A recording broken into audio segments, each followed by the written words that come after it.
النوم بالليل ولا النوم بالنهار؟ وهل نوم النهار يعوض نوم الليل ولا لا؟ من الاخر ازيكم يا جماعه، عاملين ايه؟ يا ترى هل النوم بالنهار بيعوض عن نوم الليل ولا الموضوع مش بالبساطه دي؟ وايه حكايه السيركاديان ريذم اللي الناس بتتكلم عليه؟ تعال نجاوب على الاسئله دي النهارده. يلا بينا. صحيح يا دوك، ايه السيركاديان ريذم ده؟ بصوا يا جماعه، جسم البني ادم جواه ساعه بيولوجيه موجوده في منطقه صغيره في المخ اسمها سوبراكايزماتيك نيوكليوس. اسمها يخض، بس خد مني انا ده المايسترو اللي بينظم كل حاجه، النوم والهرمونات، درجة حرارة الجسم، وحتى الهضم. الساعة دي بتشتغل على دورة حوالي 24 ساعة، وبتتأثر أكتر حاجة بالضوء والضلمة. طيب يعني النوم في الضلمه اهم من النوم في النور؟ بالظبط كده، وده مش بس عشان عينيك ترتاح، لكن كمان عشان الضلمة هي دي الإشارة الأساسية لجسمك إنه يفرز هرمون الميلاتونين، هرمون النوم. لما الجو حواليك يبقى منور حتى لو أنت مرهق،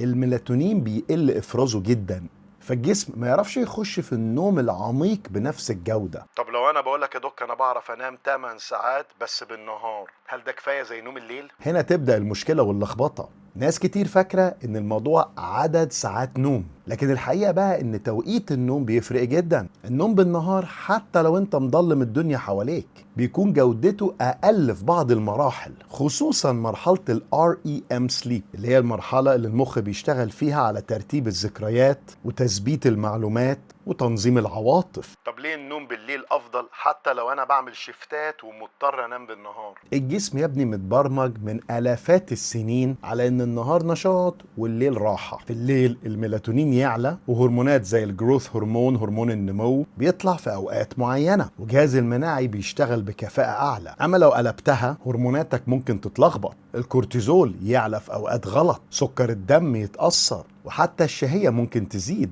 وده ممكن يزود وزنك. ايه يعني الناس اللي شغاله شيفتات ليل دي حياتهم بتبوظ؟ مش بالضرورة، لكن لازم يعوضوا شوية، يحاولوا يناموا في أوضة ضلمة تماما، يستخدموا ستاير كده بتسد الضوء، يبعدوا عن القهوة والكافيين قبل النوم بكذا ساعة، ويحافظوا على جودة النوم حتى في الأجازات، يعني مش يقلبوها سهر عشان الدنيا أجازة. وبرضه الدراسات كلها بتقول ان الناس اللي بتشتغل طول الليل وبتنام تعويضا بالنهار عندهم زيادة مشاكل في مخاطر امراض القلب والسمنة والسكر على المدى الطويل.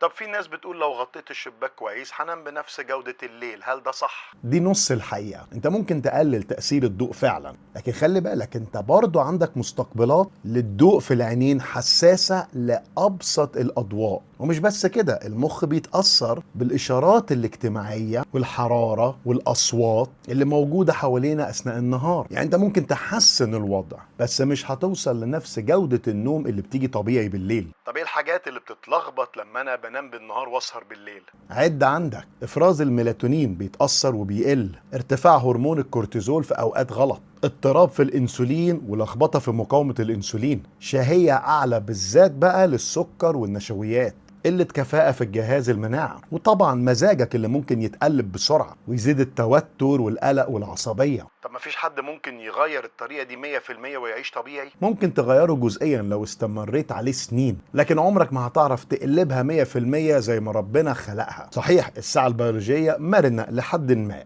بس مش بلا حدود. حتى الاشخاص اللي بيشتغلوا بالليل فترات طويلة بيبان عليهم اضطرابات النوم والصحة حتى لو بعد مدة طويلة. خلاص يا جماعة، النوم بالليل مش رفاهية، ده جزء اساسي من بيولوجية جسمك. ممكن النوم بالنهار ينقذك فترات، لكن عمره ما هيعوض 100% نوم الليل. حافظ على مواعيد نومك وادي جسمك حقه، لان صدقني لو ما نمتش كويس النهارده جسمك هيطالبك بالفايدة بعدين. ولو استفدت من الفيديو ده ما تنساش تعمل له لايك، شير وسبسكرايب عشان غيرك يستفاد. وهو ده النوم بالنهار يعوض نوم الليل من الاخر.